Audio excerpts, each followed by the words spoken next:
wanna get freaky. I said cool, that's fine. She wanna get way too comfortable. There's no way you can come round mine. Plus, she wanna link so early. I'm only beating things after 9. But if she does that thing with finesse, calm, boo, you can be my wife. Hey guys, it's Kella and welcome back to Under the Covers with Kella on BGTV. Nothing interesting to report this week. I've got a really bad headache. Like, I genuinely feel like my brain is about to explode. So there might be times where I go really quiet. I'm really sorry.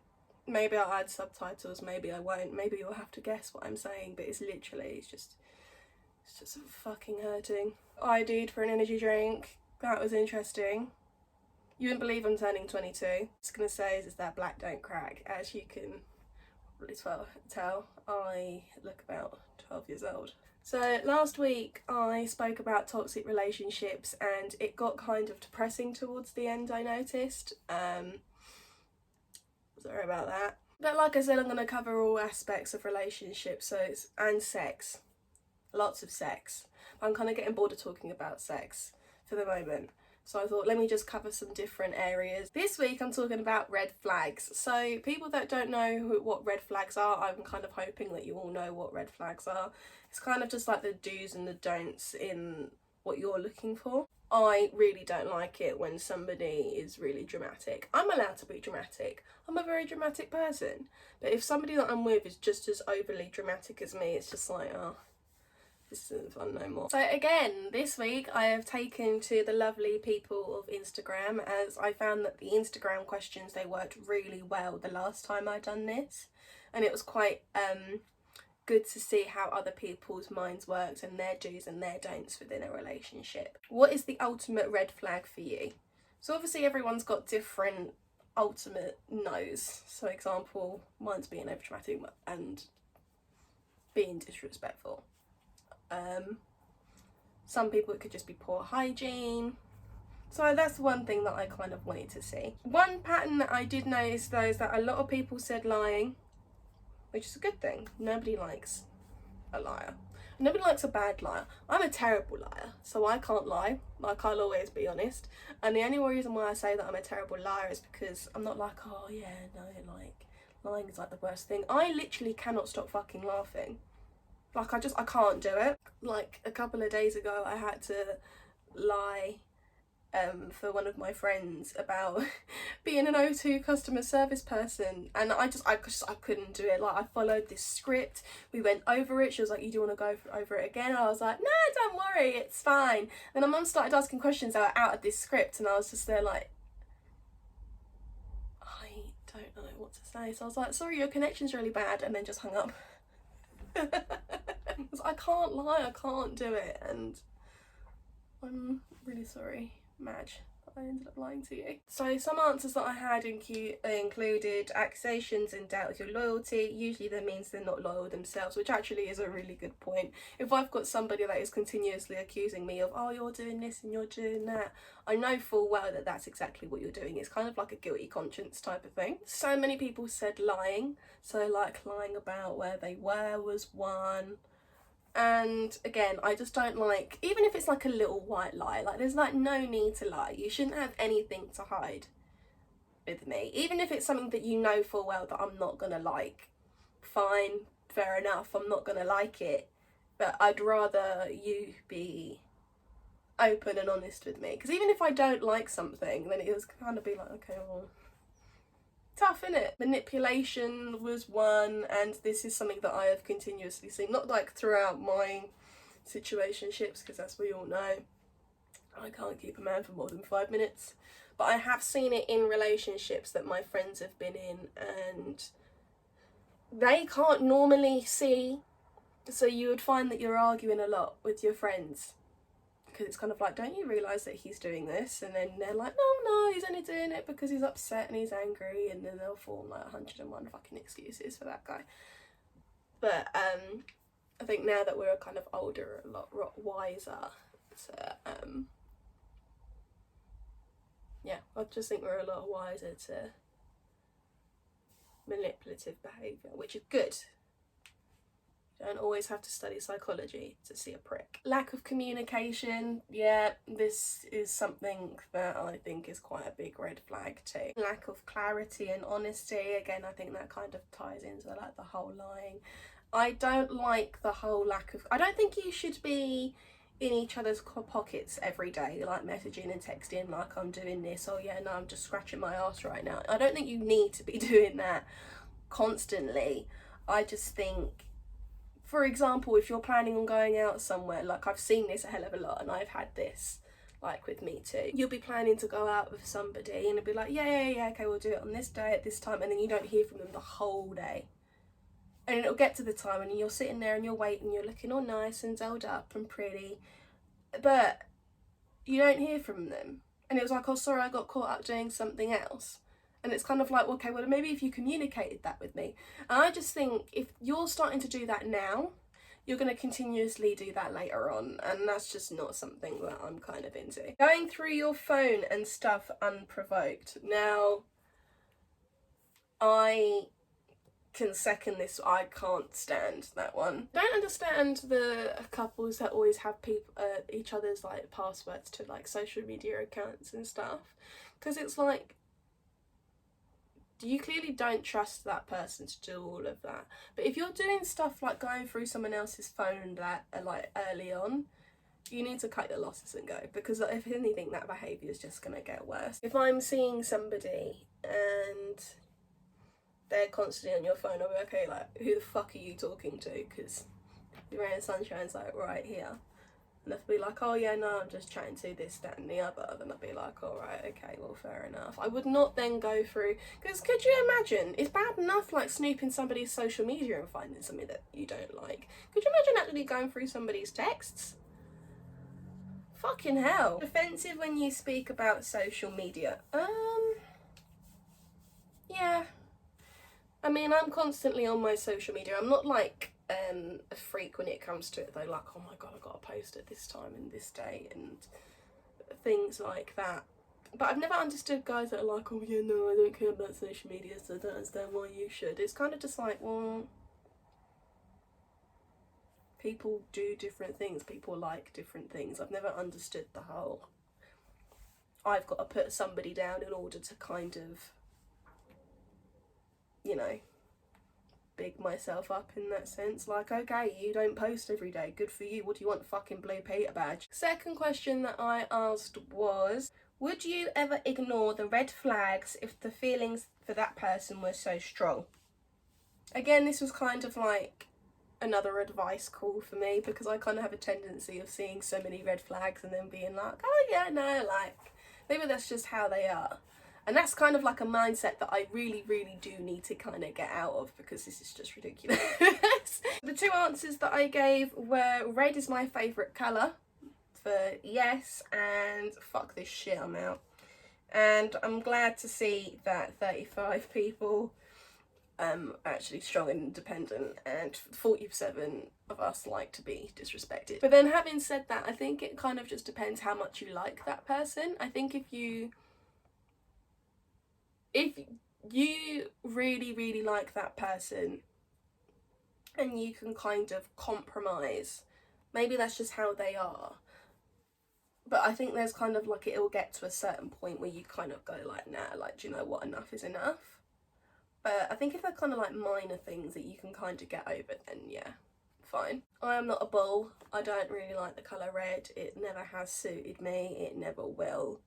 But again, if I really, really fancy someone, I'll probably end up just ignoring some of them until I kind of go, do you know what?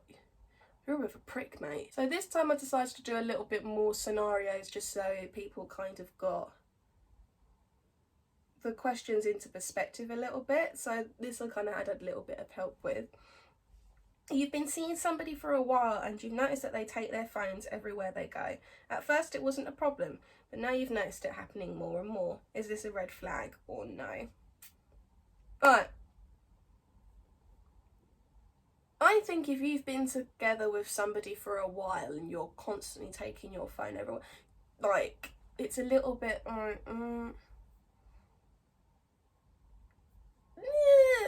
I wouldn't say it's like a red flag, but I would start feeling quite insecure, like, well, okay, well, what have you got to hide? Because I'm quite open with my phone. I'm kind of like, there you go, there's the password, there's this, that and the other. I know what is on my phone, and I know what messages are on my phone, so therefore I don't care whether or not you see that. I think if you're kind of like in the early stages and you're talking to that person, but then you're talking to other people and you don't want them to get upset if they see something else pop up on their phone, I can kind of get it.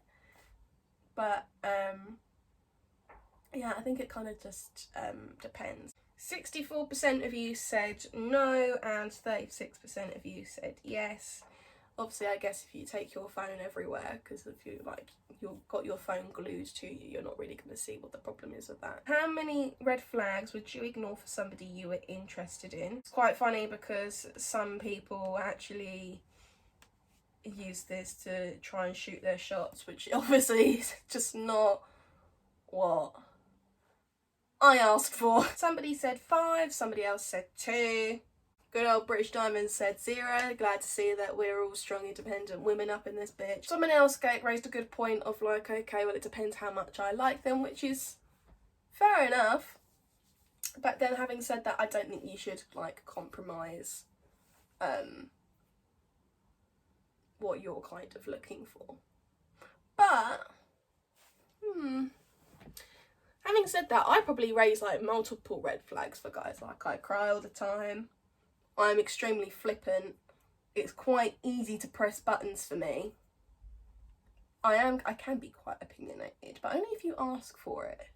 Like, don't come to me with an opinionated situation and then get pissed off when I give you my opinion. Like, and I'm not a little yes girl. I think that's kind of like another issue for guys. It's kind of like they just want people to go, yeah, okay, I'll do this for you, and yeah, okay, I'll cook and clean, and yeah, you can speak to me the way that you're speaking to me. And I'm kind of just like, who the fuck do you think you're talking to? Even my mum can't even tell me what to do. She birthed me. How do you think she feels? So I think it kind of just depends.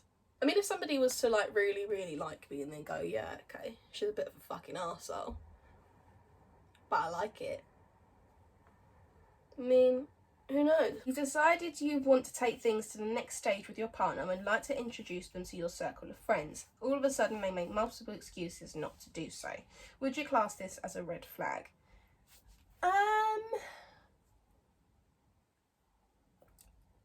Again, I think if it's in the early stages and you kind of go, I really want you to see my friends and family, and then we're going to discuss how many kids and how many dogs we're going to have, they're going to be like, hang on.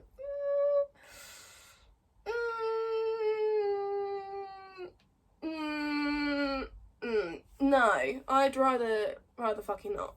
I think if you've been together for a while and you still haven't seen their family and you still haven't met their friends, then it's kind of like, well,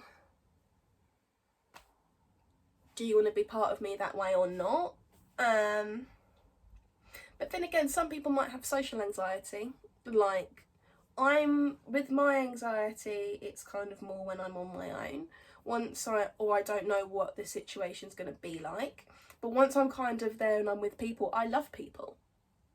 So, like, if I'm hanging around, somebody be like, okay, introduce me to your friends. Like, who's this, who's that? Like, I love people. So once I'm in the zone, I'm fine. I think that's probably why I've stuck to being in retails, because I've just been such a people person. But some people just get it socially and they're kind of like, it takes them a while to kind of want to build up to meet new people. Or maybe they kind of just need to meet one person first and then like another person and then those two people together and then maybe another one. You don't really know. 70% of you did say yes, that it does class as a red flag, but then again it depends if they're kind of going, yeah, I'll do it, and then going, oh, actually, my sister's friend's partner's husband goldfish died today and I've got to go and attend that funeral. I think, again, that would definitely be classed as a red flag. Mandem, you take a girl out on a date and she hasn't brought a purse or offered to pay. Would you consider this a red flag? Now, there was a reason why I asked this, because I'm such a I will always bring my purse, I will always bring my money, and I'll always go, you know what, I'll pay for like my bit, or like how much do you want me to pay, or I can get this one. One guy that I was seeing, like, he would pay for one day and I'll be like, okay, so the next one I'll get. And I remember when we were, it was the second time we went out, he goes, are you sure you don't want to split the bill? And I was like, no, don't worry, it's fine. Some girls literally don't even bring a purse or anything, but then some girls do it on their nights out. Like, how the fuck are you gonna get home? Like, I've actually seen girls start pining after guys and being like, oh, I don't know how I'm getting home. Have you got a car?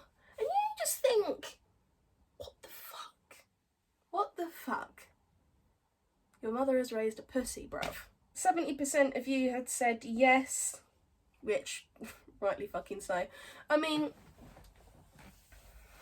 even if you brought your purse and then made it look like you're gonna go, oh, okay, well, I can get it, it's more bonus points for you. Like, if anything.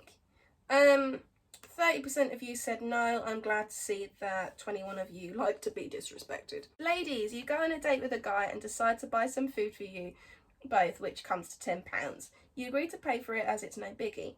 The guy offers to get the drinks, which are on offer for £12. However, he asks you to transfer over £1 to make it even. What are you gonna do? Flashback moment. So basically I went on this date with this guy and it was really good. We split the bill, like I said, not a problem. Then we went out because I was still hungry. Don't ask. Always fucking hungry. And I also wanted a drink, so I think the place that we were at, they were doing like 3 small dishes for like £10. So I was like, okay, cool, I can get that, and then you can get the drinks. Oh yeah, okay, cool. Not bad. Because then there was like 2 pictures for like £12. This guy actually asked me to transfer over the £1 or the £2. I can't remember. It was literally just a couple of quid. And I was literally like, oh, if I could get up and leave, but the fact that I've literally just paid for food to come, man, I was like, you know what, I'm never doing this again. So that's the reason as to why. I think that's probably one of the ultimate red flags for me. If you ask me to transfer over £1 or £2 just to make it even, man, I wouldn't even let my friends do that. Like, oh yeah, by the way, Morgan, you owe me like 99p. You told me to shove it up my fucking ass, mate. It was all the women that were answering this. So somebody said transfer 99p rather than the £1. Someone else said telling he is bad at maths if there's as there's a £2 difference, not £1, unless he's splitting, which obviously that's what I kind of said. He can try and shit out the £1 for a month. Somebody else went, I second that. I'd laugh. Good old BD said, buy the drinks myself and drink them and then invite my other boyfriend to come and join me. Like, okay, I'm not that level of not that level of savage. Just actually, no, yes I am. I said not send it. I do 1 round and they can do the other. I can't be asked to be dealing with that petty sort of shit. Another one said laugh at the broke boy and walk off. Now I guarantee nobody's actually just gonna laugh and walk off. I mean, I'll probably laugh and be like, are you joking? But I wouldn't be able to kind of just go, nah, see you later and goodbye. Someone else said walk out. Someone said charging £1 tax for my company. So a lot of you like to bust jokes, innit? I noticed that a hell of a lot. But yeah, no, it's just, that was probably like one of the worst dates I think I have ever been on. Ever. I mean, my little meals for like £10 were great though. Just the fact that I had to transfer a fucking £1 over. Ugh, I should have just put the reference as suck my dick. Should have done. So the final question that I asked was, you're seeing someone and you're under the impression that you're exclusive and you never had that discussion. However, you have recently found out through friends that he or she is using Tinder. Do you ghost or stick around? Again, reasons as to why I asked this question. So I remember hearing one couple argue and they were like, well, or somebody said, probably me, was like, you do realise they're still on Tinder, right? Like, it's not unknown information. And they were like, oh yeah, well, I knew that, but I still thought that we're not together, but I thought we were still exclusive. Huh? That sort of mindset is just, it's never made sense to me. Like, how can you think that you're exclusive, but your guy is still on Tinder? And you've never had that conversation, but you're just going to his house at 3, 4, 5 o'clock in the morning. That surely that just screams to you that you're a fuck, and that is about it. But then again, what do I know? Again, this one was an extremely close call. 29% of 29 people said ghost, which was 56%. Which, thank fuck, but 29 of you have sense.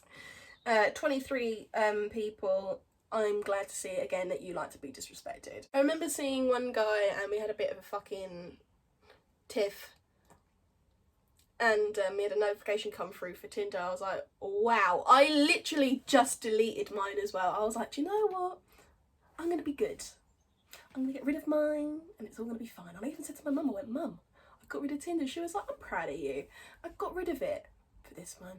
To then look over her shoulder and hear that little ding, I was like, you fucking, I went, rah, okay. I went, well, if I knew that we were on this levels, I would have kept mine. I was like, oh, I downloaded it because I was bored. I was like, you can download April Pool or Snake or Crossy Road. Not an app that is literally designed to find a shag. When you've got one right here. But yeah, no, I wouldn't have that disrespect. No way, no how. Sorry, thank you and goodbye. So that is all the questions that I asked on this week's video. I hope you enjoyed that and stay tuned for next week's. Hit like, subscribe, comment anything that I'm doing right or wrong or anything that you want to see, because obviously I'm now starting to run out of ideas, and I hope to see you guys soon. Okay, thank you. Say it for Benz. I mean, can't step to the team yard. When they say me, I can't roll me, can't him multiple girl wine for me. Don't gonna belly me, I just. You can come on, man. I mean, can't step to the team yard. When they say me, I can't roll me, can't him multiple girl wine for me. Don't gonna belly me, can't him.